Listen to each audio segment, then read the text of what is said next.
Spider-Man is my favorite character in all of literature. Not just superheroes, I'm talking all literature. Spider-Man is one of the greatest characters ever made. It was, I think, the first time I saw myself in a superhero. It's a new kind of hero that Spider-Man presented, and that's something we're really trying to capture. He wasn't like some billionaire playboy. He wasn't an alien from another planet. He was that guy down the block. Every great Spider-Man story is also a Peter Parker story. One of the most beloved characters around the world. He is us. When you grow up, everybody feels like they're picked on. Everybody feels like no one understands them. That was Spider-Man. With Fisk behind bars, what's next? Maybe Peter Parker can have more of a life. He wants to go on that date, but oh no, there's Electro. Oh no, there's Rhino. Oh no, there's a bank robbery. And then when you understand all that, the stakes raise when he's Spider-Man and fighting these foes, because you know what's at stake, you know what he's fighting for. In the Insomniac game, we got this new Spidey, a new look.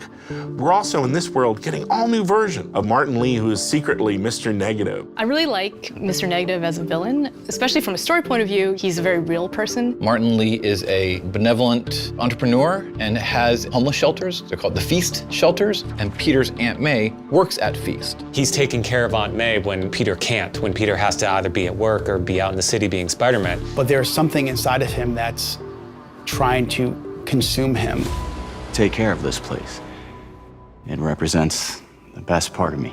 We're really kind of poking at that idea of how some people have a dark side. The question is whether you give into that dark side or don't. That duality means if you're taking down Mr. Negative, you're also taking down Martin Lee. When you're Spider-Man and you learn that secret, what a conundrum.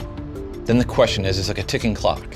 How long until Martin Lee knows that I know who he is? Please, this is crazy! This isn't you! You don't know me! From a visual point of view, what's really cool about him is that he's actually got this really cool negative effect where he becomes negative. And then that is connected to his powers. He's able to bring out someone's dark side. And then he can also, in our game, he can do these blasts of his negative energy. You're gonna see, swords or guns or even whips imbued with this negative power. And when it comes to Mr. Negative himself, those powers are just amplified even more. Everything you care about will be destroyed. The people will beg you for help, but you won't be able to save them. Stop! One of the first days when we were making the game, we were all sitting around talking about how we grew up with Spider-Man, and we all realized that when we were 9 years old, we all had Spider-Man underoos.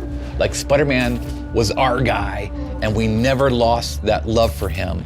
Now it's fans making the game for other Spider-Man fans, and we believe in that power and responsibility. Our game is really going to put you in the shoes of Peter. We want to deliver on the fantasy of Spider-Man, and to do that, we have to take advantage of all his rich backstory, his supporting cast, his friends, his foes. We're going to see characters we know and love in different ways. So this is like a whole new world for Spider-Man, and it's really cool.